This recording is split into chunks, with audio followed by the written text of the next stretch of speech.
quando eu lancei o primeiro DVD Prepare-se, há cerca de 4 anos atrás, eu disse que as torres de telefonia celular, que naquela época recentemente tinham sido implantadas em todas as cidades, todos os bairros, não só do nosso país, o Brasil, mas de todo o planeta, em um futuro breve serviriam para nos vigiar.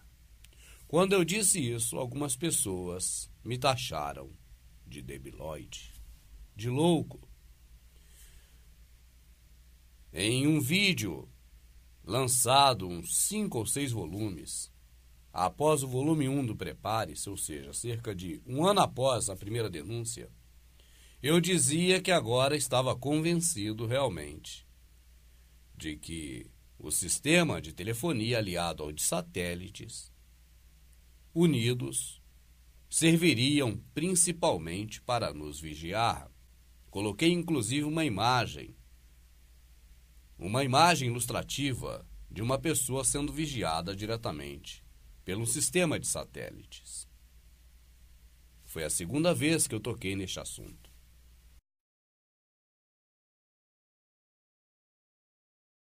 Há cerca de 2 anos atrás, eu publiquei mais uma vez informação de que a tecnologia das redes sociais estavam, na verdade, a serviço dos Illuminati para nos vigiar.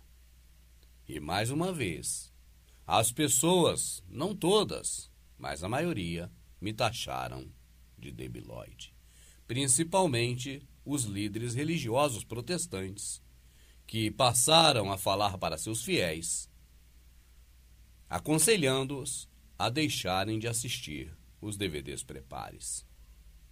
Pois bem, recentemente, este assunto do sistema Illuminati nos vigiando voltou à tona.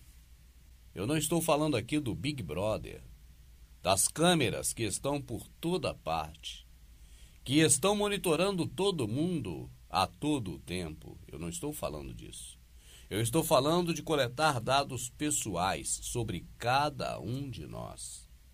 E recentemente, um jovem de 29 anos veio a público e estampou nos principais noticiários da mídia mundial o que nós, você, eu, que estamos fora da Matrix, já sabíamos. Confirmado. Nós estamos sendo vigiados. Nossos dados estão sendo coletados minuciosamente, com uma finalidade que, na verdade, será totalmente maléfica em favor dos Illuminati e contra nós. E os próximos meses, nos próximos anos, isso só vai piorar. É por isso que o novo líder será eleito. Eles vão encontrar o interruptor. Irão dizer que por causa da crise, por causa dos perigos que enfrentam o mundo, alguma ameaça nova, por isso precisam de mais poder e mais autoridade. Não haverá nada que as pessoas possam fazer neste momento para se opor. Será a tirania final. As denúncias foram feitas pelo jovem de alta posição dentro do órgão governamental americano que vigia as pessoas. Este jovem veio a público e deu esta notícia. Não foi uma pessoa simples, como um lavador de pratos, como uma copeira, como um garçom, ou como uma camareira. Foi, na verdade, um homem do alto escalão do sistema que vigia as pessoas. Vindo de tal importante pessoa, esta notícia não pôde ser ignorada. Assim, a mídia mundial, controlada pelos senhores do mundo, teve que dar a notícia. Mas é importante notar a forma pela qual eles deram a notícia. Nós vamos analisar, em seguida, esta informação terrível, catastrófica contra a raça humana. Nós vamos analisar partindo do ponto de vista dos jornais oficiais dos grandes jornais que estão a serviço dos Illuminati. E você vai prestar atenção que a notícia é o tempo todo manipulada para que você perceba de uma forma mais suave. Para que você tenha uma ideia, a rede podre, esse câncer da comunicação mundial que está instaurada no Brasil, no seu portal de notícias, passou essa informação no caderno de tecnologia. Uma denúncia deste tipo, desta magnitude, em que a raça humana, inclusive fora dos domínios dos Estados Unidos da América, aliás, principalmente os cidadãos de outros países, como nós brasileiros, por exemplo, sendo vigiados pelo um sistema de governo que está nas mãos diretamente dos Illuminati, que é os Estados Unidos. Nós estamos sendo vigiados por ele, é fato. Caiu em público e a rede podre coloca essa notícia apenas como mais uma informação de jogos ou de tecnologia. Aí você vê o tamanho da manipulação que esse processo de comunicação faz sobre as mentes, já apodrecidas pelo futebol, pela Copa do Mundo, pelas novelas, pelos Big Brothers, pelos shows televisivos e por tudo enquanto é porcaria que os Illuminati têm para poder enfraquecer a mente das pessoas. E agora, quando eclode uma notícia deste tipo, uma notícia desta amplitude, a rede podre simplesmente se limita, ou o sistema podre de comunicação se limita somente a dar a notícia como algo tecnológico no seu caderno de tecnologia. Isso é uma manipulação terrível, perniciosa contra a raça humana, contra o ser humano. Mas nós vamos analisar também o aspecto da manipulação das notícias, mas principalmente, e primeiro, eu gostaria que você tomasse conhecimento, você que não sabe ainda, que tomasse conhecimento do que está acontecendo. E para tomarmos conhecimento do que está acontecendo, vamos analisar e vamos observar a notícia dada por esses órgãos de imprensa mundial. Vamos ver também ainda hoje a entrevista bombástica com o autor das denúncias, o rapaz de 29 anos que, segundo algumas informações, inclusive informação do senador americano Ron Paul, já estaria neste momento este rapaz morto, vítima de ataque de drones enviados pelos Estados Unidos. Essa informação é uma informação do senador Ron Paul, senador americano. Where do you think he is right now? Are you worried about that? I have no idea. Yeah, I'm worried about somebody in our government might kill him with a cruise missile or a drone missile. I mean, we live in a bad time where American citizens don't even have rights and that they can be killed. But the gentleman is trying to tell the truth about what's going on. He's not defecting. There's no signs of that happening. It's a shame that we're in an age where people who tell the truth about what the government's doing gets into trouble. Mas vamos por partes. Vamos primeiro dar uma olhada na notícia, do jeito que ela foi publicada na mídia mundial. E quando denúncias seríssimas como esta, que envolve não uma pessoa pública, envolve não uma família, envolve não um bairro, uma cidade, um estado, um país, mas envolve toda a população do planeta Terra. Quando uma notícia desta magnitude vem a público, é hora de os próprios Illuminati escolherem um órgão deles da mídia para se tornar os grandes propagadores, os atalaias da verdade. E neste caso foi o The Guardian. E agora a imagem desse jornal perante a sociedade vai ficar fortalecida como a imagem de alguém que não tem compromisso com o sistema e que denuncia tudo que é errado. Não vá se alegrando, meu amado. Antenas ligadas. The Guardian, The Washington Post, The New York Times, Time, Globo, Estadão, Folha e qualquer outro jornal, Diário do Nordeste, qualquer jornal que você ouvir falar no Brasil e no mundo, participa do mesmo sistema. atendem aos mesmos interesses. Mas já que sujou, já que esse rapaz se decidiu a dar com as línguas nos dentes, é claro que agora o foco vai ser direcionado para a mídia, que não se cala, que não guarda para si as informações, a mídia que está ao lado do povo e que agora faz as denúncias. Mas é bom se observar a forma pela qual a denúncia é feita. Você que prestou bastante atenção nesse trecho da leitura desses jornais, você deve ter observado que o verbo foi conjugado sempre na questão do poderia, estaria, faria, seria, colaboraria, iria, ia e outros ias, para não dar nada como uma realidade concreta, mas apenas uma teoria. Por isso o ia no final, para associar a teoria. Fiquemos bem atentos, porque esses jornais, na verdade, têm compromisso, não só eles, os jornais, mas os rádios, as TVs, a mídia em geral, tem compromisso com quem os criou, com quem os mantém, e não comigo e com você. Neste próprio noticiário, você observou bem uma frase que dizia: "De olho em tudo o que você faz na internet". Eu pergunto a você, aquele destaque como uma epígrafe da escritura, por exemplo, para nortear seu pensamento ao erro, esse destaque de olho em tudo o que você faz na internet, é coerente? Eles estão monitorando só o que se faz de brincadeira ou de bobeira na internet? Ou a reportagem também foi bem clara em mostrar, assim como o depoimento do rapaz, que você ainda não viu, mas vai ver, mas em mostrar que eles monitoram conversas de telefone, monitoram o nosso dia a dia, você sabe, através das câmeras de segurança, monitora as ações das pessoas. Essas câmeras de segurança são uma fraude. Na verdade, elas estão servindo e muito bem para enribustecer os noticiários da TV, que antes noticiavam um assalto, um assassinato, e agora eles mostram.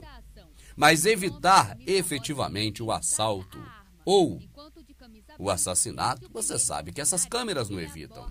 Apenas colaboram agora para que os telejornais fiquem mais robustos, eu vou dizer até uma palavra melhor, inchados, com notícias acompanhadas agora de imagens reais. Até mesmo essa televisão, essa mídia que sempre quis que você achasse natural a violência, agora tem um aliado a mais. As câmeras de segurança, que não dão segurança nenhuma a ninguém. Os bandidos agem do mesmo jeito que agiam antes. Os assassinos continuam matando. Mas agora a televisão tem mais informações e com imagens para mostrar para você. Que mundo maravilhoso. Assim você vê que eles dão as notícias. Eles informam realmente a denúncia, mas eles manipulam. O próprio jornal O Globo informou que o governo está vigiando os internautas. Ainda dá uma palavra, internauta, levando o foco para pessoas que ficam à toa, sem fazer nada, de bobeira, viajando pelos sites da internet. Ou seja, estão monitorando os internautas. Isso não tem muito problema. Não. Estão monitorando todas as pessoas.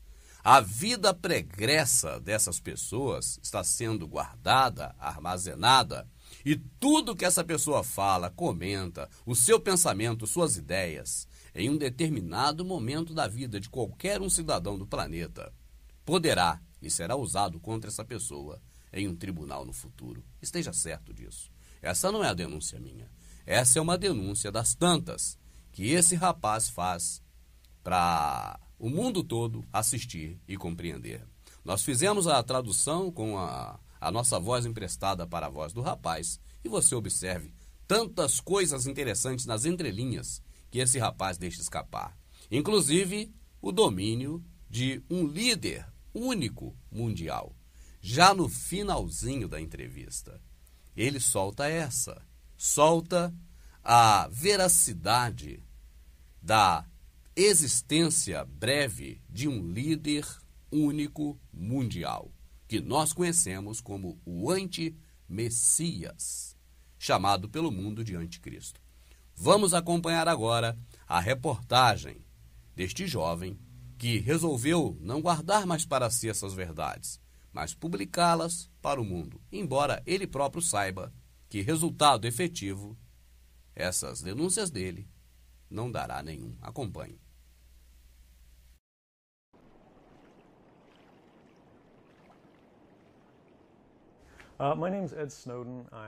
Me chamo Ed Snowden, tenho 29 anos, eu trabalhei para a Booz Allen Hamilton como analista de infraestrutura para a NSA, no Havaí.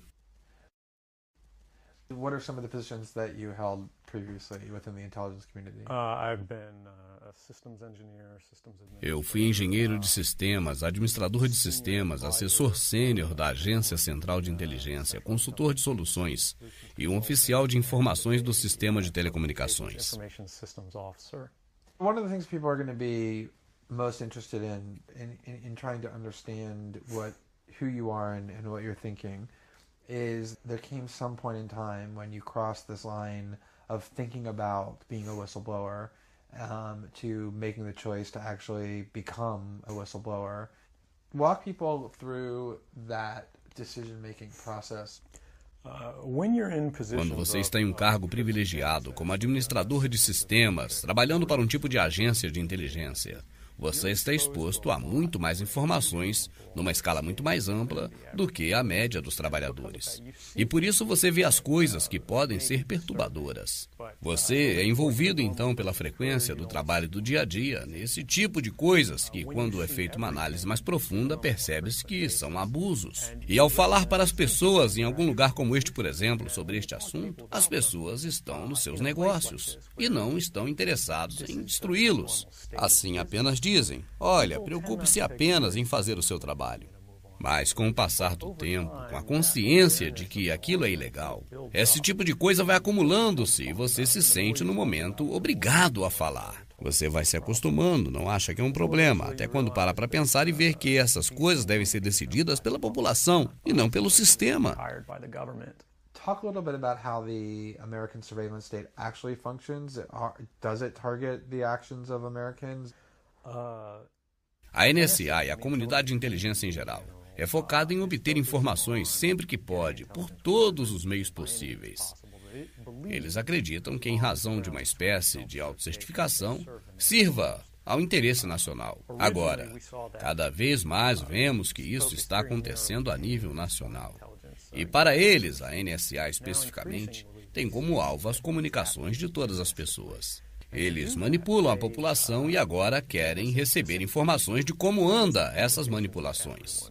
Assim, eles filtram, analisam, medem, armazenam todas as informações por um período de tempo. Simplesmente porque essa é a maneira mais fácil, mais eficiente e mais valiosa para alcançar os fins. Utilizam então a desculpa de que fazem desta forma, a fim de proteger-se de um nocivo governo estrangeiro ou um suspeito de terrorismo.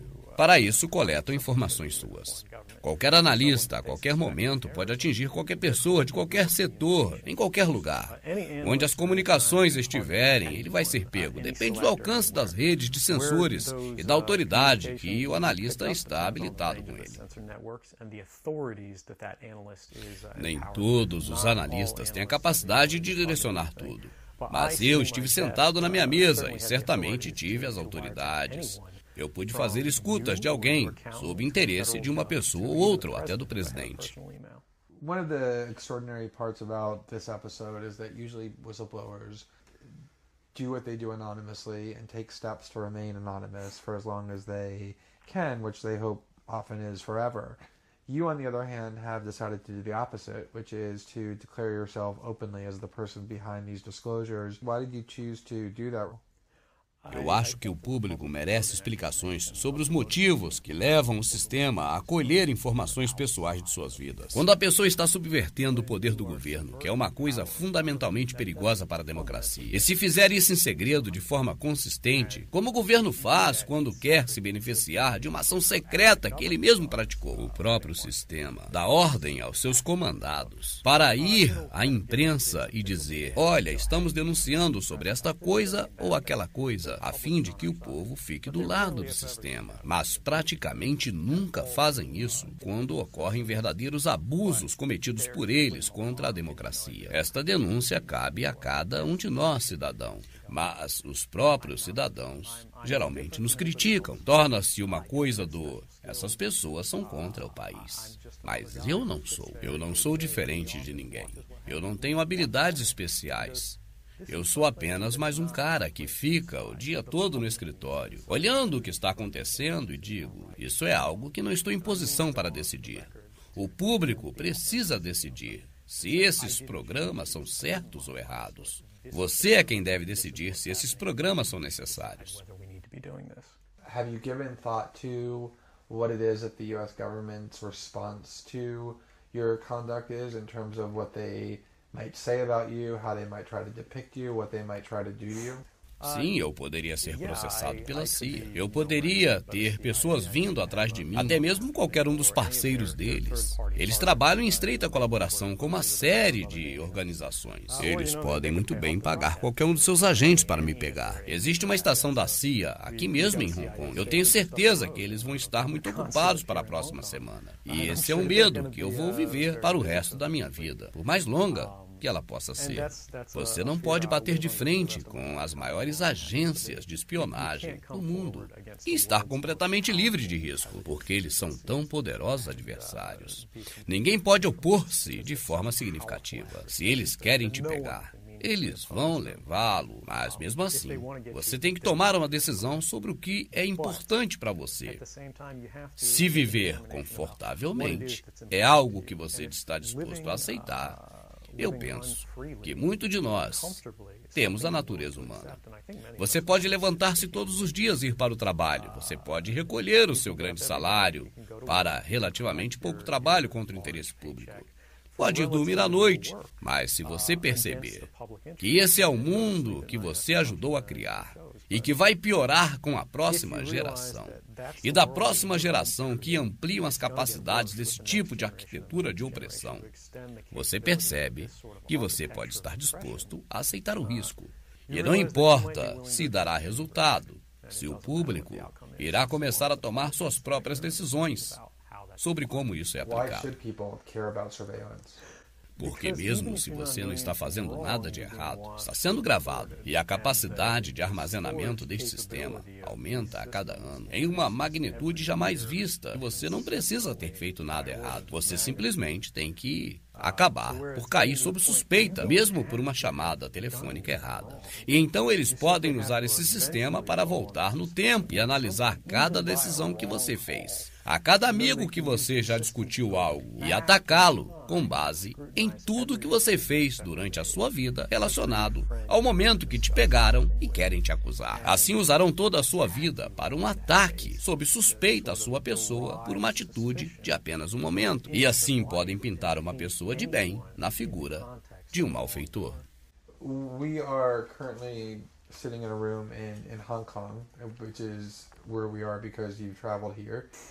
Talk a little bit about why it is that you came here, and specifically there are going to be people who will speculate that what you really intend to do is to defect to the country that many see as the number one rival of the United States, which is China, and that what you're really doing is essentially seeking to aid an enemy of the United States with which you intend to seek asylum. Can you talk a little bit about that? Sure. Claro. Portanto, há um conjunto de razões para que eu tenha escolhido vir para Hong Kong. A primeira é que a China é inimigo dos Estados Unidos. Não estou dizendo que há conflito entre eles. Pelo contrário, na visão popular do mundo, nós somos os maiores parceiros comerciais que existem. Além disso, Hong Kong tem uma forte tradição da liberdade de expressão. As pessoas pensam, a China tem um grande paredão de fogo. A China continental tem restrições significativas à liberdade de expressão. Mas o povo de Hong Kong tem uma longa tradição de protestos nas ruas, de fazer opiniões. A internet não filtra aqui mais do que qualquer outro governo ocidental. E creio que o governo de Hong Kong é realmente independente em relação a um monte de outros governos ocidentais de ponta. If your motive had been to harm the United States and help its enemies, or if your motive had been personal material gain. Were there things that you could have done with these documents to advance those goals that you didn't end up doing? Absolutely. I mean, anybody, Absolutamente. Qualquer pessoa que ocupasse as posições que eu ocupei podia colher os segredos, passá-los no mercado aberto para a Rússia, pois eles sempre têm uma porta aberta. Como fazemos, tive acesso às listas completas de todos que trabalham na NSA, a comunidade de inteligência inteira e os ativos secretos em todos os lugares do mundo, os locais de cada estação. E a situação só vai piorar. Se eu tivesse intenção de prejudicar os Estados Unidos, eu poderia ter desligado por uma tarde inteira o sistema de vigilância. Mas essa não é minha intenção. Acho que para alguém fazer esse argumento, eles precisam pensar. Se estivesse no meu lugar e você vivesse uma vida privilegiada, você estaria vivendo no Havaí, no paraíso, fazendo uma tonelada de dinheiro. Então você manteria ou colocaria tudo a perder? O maior medo que eu tenho em relação ao resultado para a América destas revelações é que nada vai mudar. Pessoas vão ver nos meios de comunicação de todas essas divulgações. Eles vão conhecer os cumprimentos que o governo vai conceder a si mesmos, poderes, uniliteralmente, para criar maior controle sobre a sociedade norte-americana e da sociedade do mundo todo. Mas a população não estará disposta a assumir o risco necessário para levantar e lutar para mudar as coisas, para forçar seus representantes, que normalmente deveriam tomar posições no interesse do povo. E os próximos meses, nos próximos anos, isso só vai piorar, até que eventualmente haverá um momento em que as políticas vão mudar. Porque a única coisa que restringe as atividades do estado de vigilância são políticas. Mesmo os nossos acordos com outros governos soberanos, que consideram que seja uma estipulação da política em vez de uma estipulação do direito. É por isso que o novo líder será eleito. Eles vão encontrar o interruptor. Irão dizer que por causa da crise, por causa dos perigos que enfrentam o mundo, alguma ameaça nova, por isso precisam de mais poder e mais autoridade. Não haverá nada que as pessoas possam fazer neste momento para se opor. Será a tirania final.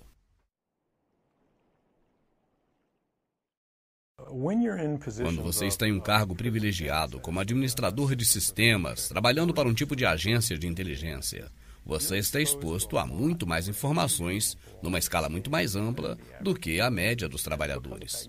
E por isso você vê as coisas que podem ser perturbadoras.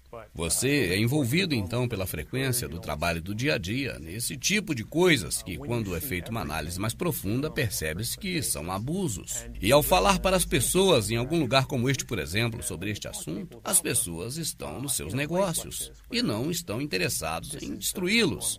Assim, apenas dizem, olha, preocupe-se apenas em fazer o seu trabalho. Mas com o passar do tempo, com a consciência de que aquilo é ilegal, esse tipo de coisa vai acumulando-se e você se sente no momento obrigado a falar. Você vai se acostumando, não acha que é um problema, até quando para pensar e ver que essas coisas devem ser decididas pela população e não pelo sistema. Neste ponto da entrevista do jovem Eduardo, ele explica que o sistema que está aí, dominando as pessoas e controlando o mundo, fazendo coisas que, aos olhos do senso comum, da opinião pública, seriam coisas nocivas, terríveis, nefastas. Mas para as pessoas que estão aplicando este veneno, o que o nosso queridíssimo Eduardo explica é que é muito cômodo e vantajoso, pois o salário é um salário gordo. As pessoas ganham bem, têm posições privilegiadas. E essas pessoas agora não querem de maneira nenhuma deixar tudo isso se perder a troco de denunciar ao mundo essas informações. E aí eu completo dizendo, até porque vai denunciar aonde? O processo de comunicação todo pertence a eles próprios. Estes fatos, mesmo num primeiro momento causando um rebuliço na cabeça das pessoas, certamente que a mídia, logo após dar esta notícia, em trechos pequenos, isolados, separados, irá colocar um belo comercial, no caso do Brasil, comercial da Copa do Imundo, ou de outra coisa qualquer, para que a última mensagem na cabeça das pessoas, ou que pelo menos a mensagem mais forte, seja a do entretenimento, da distração, da alienação, e não de um fato marcante como este. Assim, o que nesse início de entrevista é abordado pelo Eduardo é justamente esta dificuldade em que se tem de alguém do meio do processo Illuminati sair a público e fazer uma denúncia, porque este certamente teria muito a perder, inclusive, além da sua liberdade, além da sua profissão, até mesmo a sua vida. A NSA e a comunidade de inteligência em geral é focada em obter informações sempre que pode, por todos os meios possíveis. Eles acreditam que, em razão de uma espécie de autocertificação, sirva ao interesse nacional. Agora, cada vez mais vemos que isso está acontecendo a nível nacional. E para eles, a NSA especificamente, tem como alvo as comunicações de todas as pessoas. Eles manipulam a população e agora querem receber informações de como anda essas manipulações. Assim, eles filtram, analisam, medem, armazenam todas as informações por um período de tempo. Simplesmente porque essa é a maneira mais fácil, mais eficiente e mais valiosa para alcançar os fins. É abordado agora o aspecto de que o controle está nas mãos do sistema Illuminati que governa o planeta. Então, eles próprios avaliam até onde é bom ou não para o cidadão do planeta, e com justificativas que eles irão agora criar para poder convencer as pessoas de que isso é bom para elas, eles próprios tomam decisões, por exemplo, de vigiar as pessoas, sem ao menos consultar as pessoas para saber se elas querem esse processo de serem vigiadas, de serem vasculhadas as suas vidas.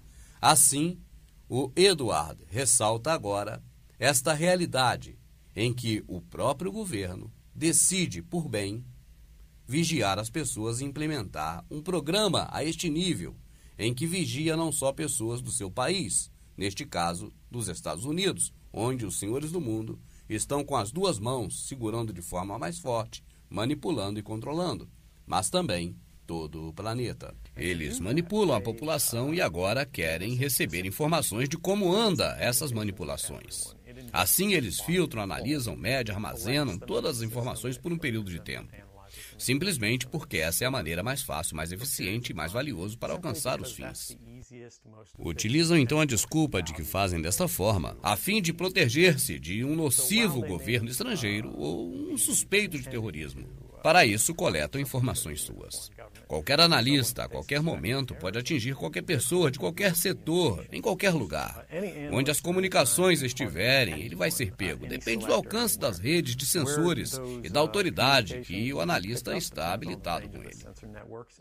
Segundo as declarações de Edward Snowden, os senhores do mundo, embora ele não toque, é claro, no assunto dos senhores do mundo, até porque talvez até se tocou, o The Guardian, que publicou essas imagens e a matéria no jornal, certamente pode ter eliminado essas partes. Mas nós sabemos que se tratam dos senhores do mundo.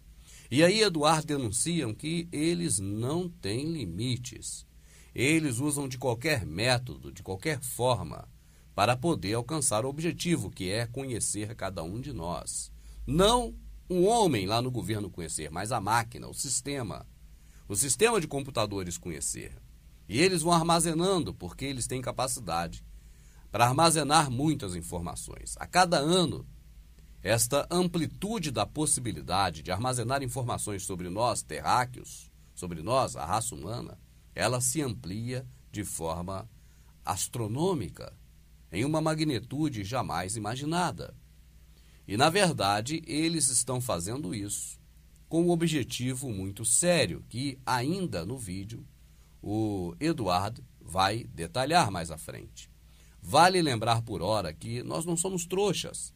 Nós vemos que o próprio YouTube tem como armazenar milhões e milhões de vídeos todos os dias, milhões e milhões de horas a todo momento nos seus arquivos. Se o YouTube pode armazenar tanto vídeo de tantas pessoas, quantas quiserem publicar lá, porque não podem armazenar as nossas conversas telefônicas, as nossas atitudes através da internet, não só de expor nossa vida através das redes sociais, como também até mesmo de navegar entre um site e outro. A reportagem, a entrevista, ela segue seu curso e o Edward, a cada momento, faz novas revelações assustadoras. Utilizam então a desculpa de que fazem desta forma a fim de proteger-se de um nocivo governo estrangeiro ou um suspeito de terrorismo. Para isso, coletam informações suas. Vale lembrar que a NSA, a Agência de Segurança Nacional, é um órgão do governo americano criado após a farsa do 11 de setembro com o intuito de proteger o sistema de governo, proteger de pessoas, proteger de um ataque dos próprios cidadãos de dentro ou de fora dos Estados Unidos, mas contra a organização do governo. E vale lembrar, como curiosidade, que a FEMA é um órgão vinculado, subordinado a esse órgão que foi denunciado, a NSA.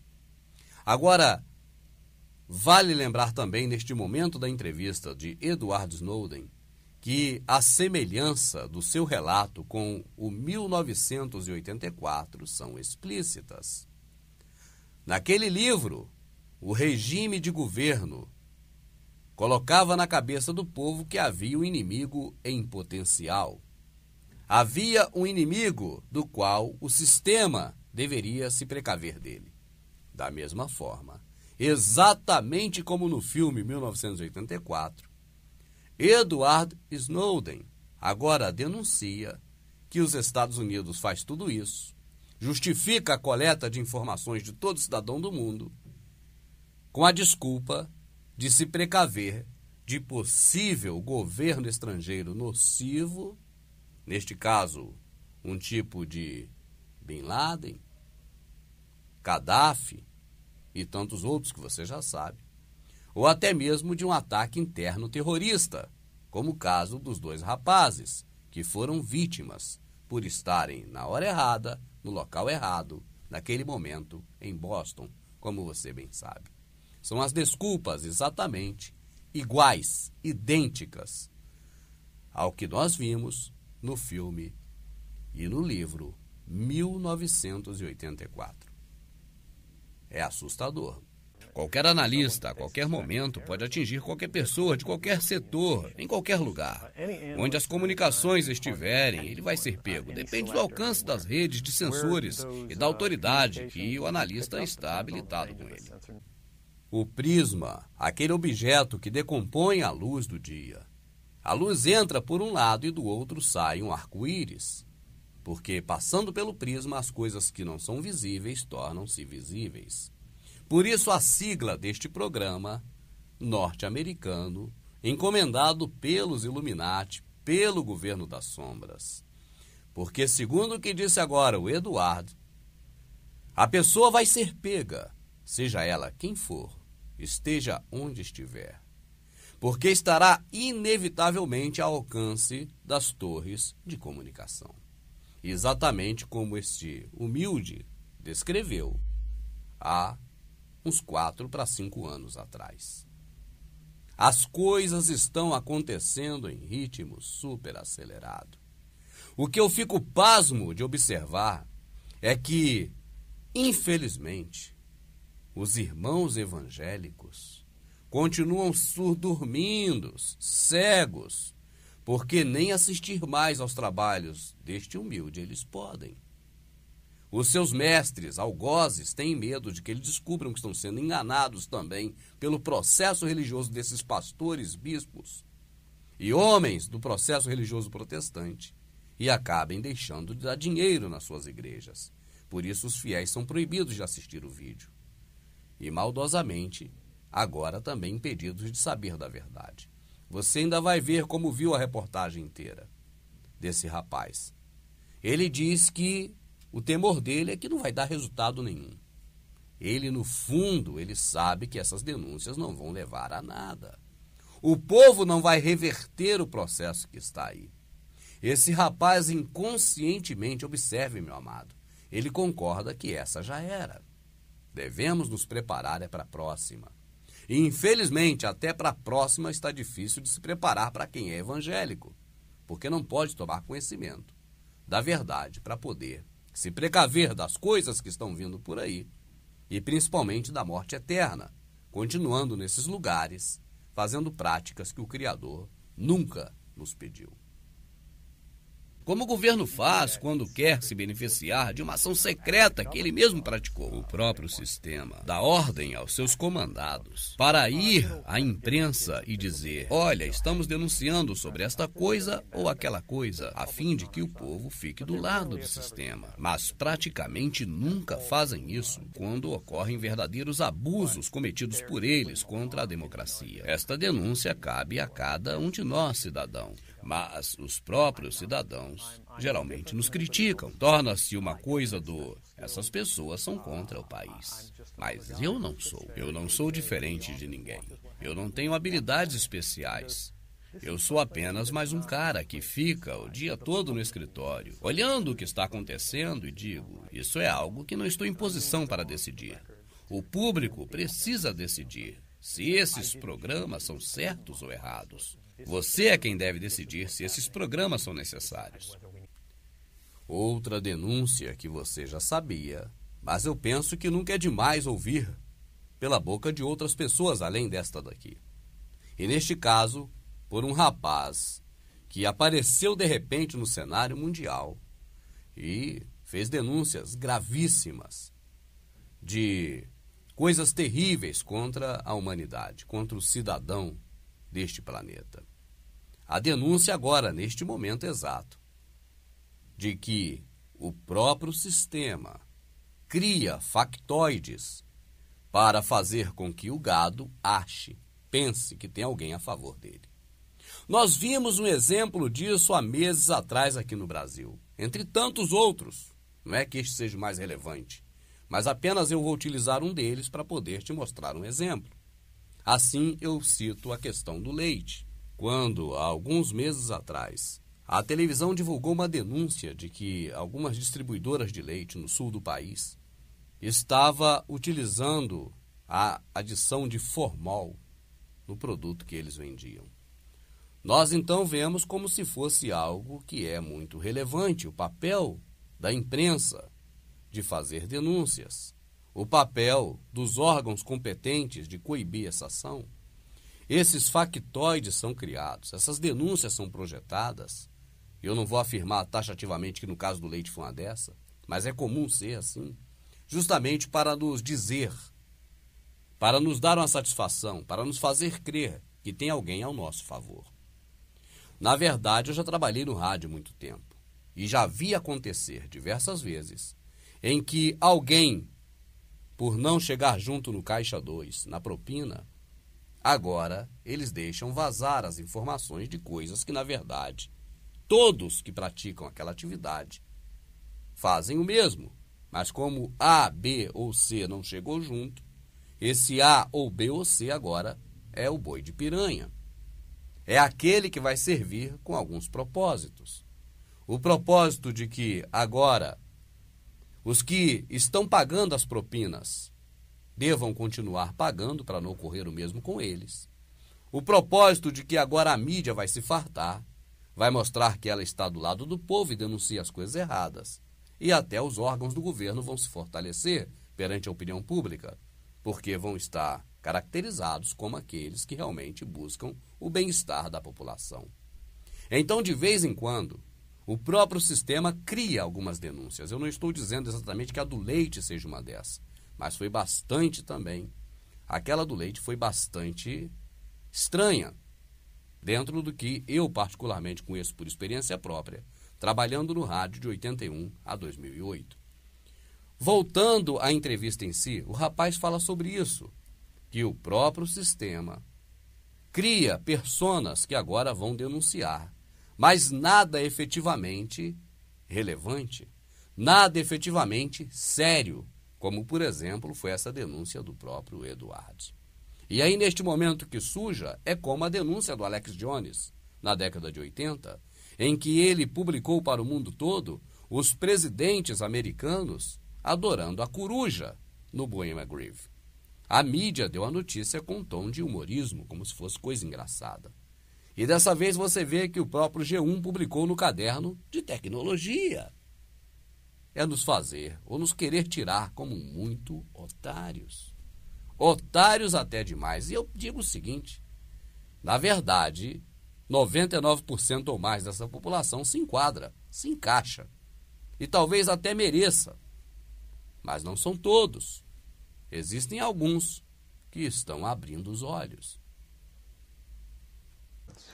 Porque mesmo se você não está fazendo nada de errado, está sendo gravado. E a capacidade de armazenamento deste sistema aumenta a cada ano em uma magnitude jamais vista. Você não precisa ter feito nada errado. Você simplesmente tem que acabar por cair sob suspeita, mesmo por uma chamada telefônica errada. E então eles podem usar esse sistema para voltar no tempo e analisar cada decisão que você fez, a cada amigo que você já discutiu algo, e atacá-lo com base em tudo que você fez durante a sua vida relacionado ao momento que te pegaram e querem te acusar. Assim usarão toda a sua vida para um ataque sob suspeita à sua pessoa por uma atitude de apenas um momento. E assim podem pintar uma pessoa de bem na figura de um malfeitor. Este é um dos trechos mais importantes da denúncia do Edward Snowden. Ele agora vai descrever algo que eu vou ilustrar na sua mente, esta cena, com um aspecto da vida real que você já deve ter observado no trânsito. Você vem no seu carro tranquilamente, vem dirigindo. Daqui a pouco você vê lá na distância um posto policial. Os cones estão agora impedindo que os carros façam filas duplas ou triplas. Mas todos eles agora têm que passar em fila indiana, um por um. E justamente você é parado e levado para acostamento. Justamente você que está com algumas multas para serem pagas. Justamente você que está com o teu IPVA atrasado. E agora vai ter algumas dores de cabeça, com guincho, com documentações, com pagamentos de taxas, de multas. E até mesmo com o aluguel do pátio, onde seu carro vai ficar parado, até que você regularize a situação dele. A pergunta é, por que escolheram você no meio de tantas pessoas? A resposta é uma verdade oculta. As câmeras que estão hoje colocadas em pontos altíssimos das rodovias, na direção do fluxo dos carros, de acordo com a mão, está aquele posto policial. E nele, o agente de trânsito, ele vê, através hoje das placas dos carros, mais breve será através do chip, os carros que estão irregulares. E esses são separados na tela do monitor. Os irregulares para a esquerda, os regulares para a direita. E agora ele escolhe aleatoriamente entre os regulares aquele que ele quer parar. O radar grava a imagem do carro e da placa que é enviada automaticamente para um posto da polícia mais adiante. Dali, o próprio computador envia os dados para o policial que faz a blitz. Então o que eu estou dizendo aqui é que antecipadamente, preste atenção, antecipadamente, o macete, a coisa é preparada. O caminho é preparado, o terreno é aplainado. Antecipadamente, com esta câmera de vigilância a alguns quilômetros antes do posto policial. Do mesmo jeito, da mesma forma, sem tirar nem pôr, eles estão coletando hoje os dados de cada um ser humano do planeta Terra. O Edward Snowden já disse que eles podem pegar quem eles quiserem, onde eles quiserem, da forma que quiserem. Inclusive, ele, Edward, demonstrou que quanto à sua própria pessoa, isso já é esperado. Disse até que tem ali uma sede da CIA próximo de onde ele está. Então, agora o que ocorre? Estão antecipadamente coletando todos os dados, toda a vida pregressa de cada um cidadão do planeta. Na hora que quiserem, por qualquer motivo, acusar a qualquer um destes, eles vão ter não só a acusação do momento, mas também os antecedentes das pessoas. O que ela conversou vai ser levado em conta. O que ela disse, a opinião que expressou. E aí, quem sabe, aquele momento da fita amarela, da fita azul, da fita vermelha no braço, como nós já sabemos que vai acontecer, quem sabe a partir daí vão começar a colocar uma fitinha nas pessoas para marcá-las e mandá-las para os campos de concentração, onde os caixões da FEMA, um órgão que pertence a este próprio governo e esta própria agência, que é a NSA, esses caixões já estarão ali esperando as pessoas para deitarem neles, quem sabe. Mas o certo é que neste trecho da reportagem, neste trecho da entrevista, do depoimento, da denúncia, Edward Snowden deixa claro que eles estão coletando as informações nossas para usar contra nós. O motivo principal que esses homens, esse sistema, onde os homens, claro, estão por trás, mas é um sistema, o motivo principal que esse sistema pode alegar para poder incriminar qualquer um de nós é dizer que nós estamos indo contra eles, contra o sistema. Por enquanto, podemos expressar nossa opinião, mas isso não vai durar muito. Então, qualquer opinião contrária aos interesses do Big Brother, do 1984, desse regime autoritarista do admirável Mundo Novo, certamente será motivo para prisão, cadeira elétrica, câmara de gás, tortura e a morte. O futuro não é nada bom.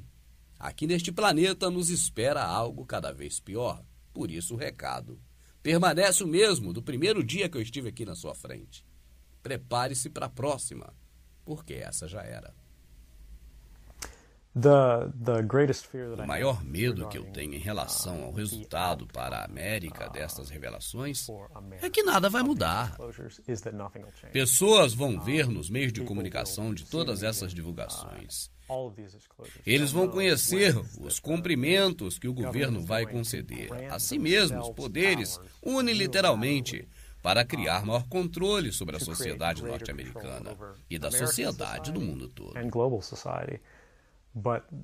Mas a população não estará disposta a assumir o risco necessário para levantar e lutar para mudar as coisas, para forçar seus representantes, que normalmente deveriam tomar posições no interesse do povo. E assim como eu já havia antecipado aqui, Edward Snowden agora diz que não crê que vá mudar essa situação. Não crê efetivamente que suas denúncias irão gerar algum fruto e que o povo irá, todo ele, acordar e até tomar alguma atitude. Na verdade, eu, Rubens, penso que o próprio Criador tem incomodado pessoas como Rima Label, como Edward Snowden, como Hans Williams e tantos outros que têm colocado a boca no trombone. Já nem digo Alex Jones, David Icke, que esses você já está careca de saber. Na medida em que pessoas como o Eduardo, nós não sabemos a opinião religiosa ou espiritual, qual orientação ele segue, mas vemos que a atitude dele é uma atitude que, se ajudar algumas pessoas a pensar na próxima, terá logrado algum êxito. Mas, no intuito de fazer com que as pessoas se preparem para esta, certamente até ele não acredita nessa possibilidade. Assim, eu, Rubens, prefiro acreditar que neste final dos tempos o Criador tem levantado homens, independentes da orientação religiosa ou espiritual, para fazer algo pelas pessoas que são do Criador. Aqueles que ele diz, aqueles que o Pai me enviam, de maneira nenhuma eu lanço fora. Ninguém vem a mim se o Pai não enviar. Sai dela, povo meu. É esse grupo que eu estou falando. Eu penso que em função deste grupo, o Criador tem levantado pessoas para mostrar essas verdades. Eu estou convencido disso. E os próximos meses, nos próximos anos, isso só vai piorar, até que eventualmente haverá um momento em que as políticas vão mudar. Porque a única coisa que restringe as atividades do estado de vigilância são políticas. Mesmo os nossos acordos com outros governos soberanos, que consideram que seja uma estipulação da política em vez de uma estipulação do direito. É por isso que o novo líder será eleito. Eles vão encontrar o interruptor. Irão dizer que por causa da crise, por causa dos perigos que enfrentam o mundo, alguma ameaça nova, por isso precisam de mais poder e mais autoridade. Não haverá nada que as pessoas possam fazer neste momento para se opor. Será a tirania final. Quando Edward Snowden aborda a questão da mudança através da política, observe que logo em seguida ele cita a necessidade de um líder, um novo líder. Porque ele não está falando que tem como reverter o quadro no mundo do jeito que o mundo está aí. Não sei se você conseguiu perceber. Se não conseguiu, ouça de novo. Ele diz que não tem jeito. As denúncias dele não irá de maneira nenhuma surtir efeitos. E segue dizendo que a mudança que vai ocorrer é de que a opressão vai ser maior, o controle vai ser maior e a política vai mudar. Daí a chave. A chave quer dizer o método, o meio, a forma de mudar isso, trazendo uma nova liderança. A mesma liderança mundial que tanto foi defendido pelo nosso ex-presidente Lula. A mudança em que agora a soberania dos países são entregues a um representante mundial, que nós conhecemos como o anti-Messias. O mundo conhece como anticristo. É importante você assistir outras vezes também esta denúncia do Edward Snowden, porque você vai captar muito mais informações do que as que eu pude aqui mencionar para você. E neste finalzinho, então agora ele solta uma pérola nas entrelinhas. A necessidade que se faz de um líder mundial, de um governo mundial, de um homem para governar todo o planeta.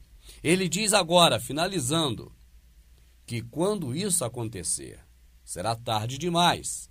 A população hoje pode, segundo a opinião dele, a minha não, mas a dele, reverter este quadro. Ele pensa dessa forma. Mas quando chegar o momento em que tudo isso estiver consolidado, terá sido tarde demais e a tirania final vai reinar.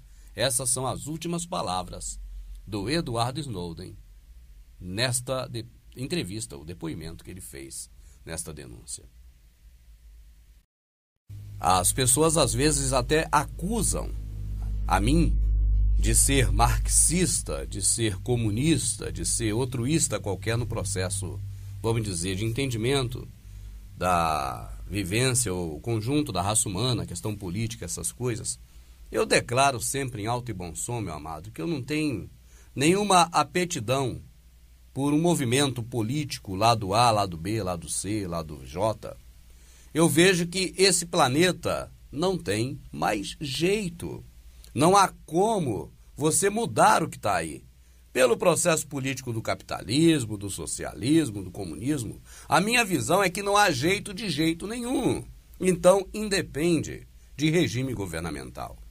O que eu defendo sempre é que nós temos que preparar a nossa vida para estar na próxima. Foi isso que o Salvador do mundo nos ensinou durante o tempo que ele esteve conosco como carne. Então, é nessa proposta, é nesta visão que eu sigo, de alertar cada vez mais pessoas, usando todos os meios que eu puder para isso, para que essas pessoas se preparem também para a próxima, para que tomem conhecimento do grau de engano, de erro, de equívoco que está neste planeta, e se prepare para a próxima. Então, embora eu, Rubens, tenha vivido do trabalho de rádio e também do trabalho político durante grande parte da minha vida, e eu até hoje gosto de comunicação, tanto que eu estou aqui me comunicando com você, e gosto também do movimento político, de estar na tribuna falando, defendendo uma proposta ou outra. Esse é um trabalho, né, que eu naturalmente gosto de exercer. Mas, independente dessa função profissional, vamos dizer, eu estou certo de que a mídia te engana, a mídia faz de você um trouxa para poder te manipular, e estou certo que o processo político não vai resolver o problema deste planeta. muito menos deste país. Eu estou certo que isso não vai ter jeito, porque está escrito, e assim vai se caminhar. Mas eu uso todos os meios que eu posso para informar as verdades para as pessoas. E eu vou trazer agora uma reflexão muito interessante de uma linha, um segmento de vídeos que eu tenho colocado de tempos em tempos.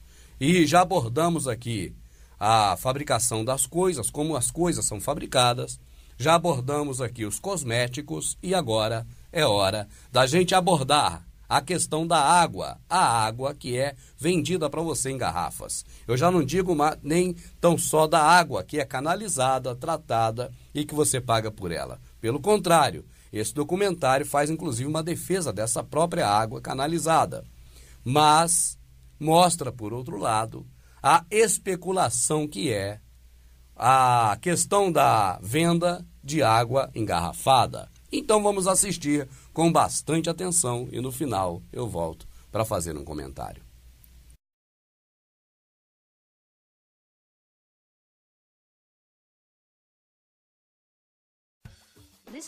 Esta é a história de um mundo obcecado por coisas. É a história sobre um sistema decadente.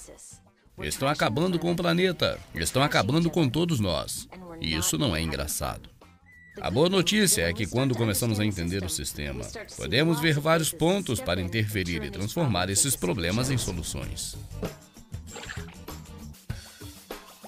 A garrafa d'água. Um dos problemas quando tentamos parar de usar as coisas é que sentimos que realmente precisamos dela.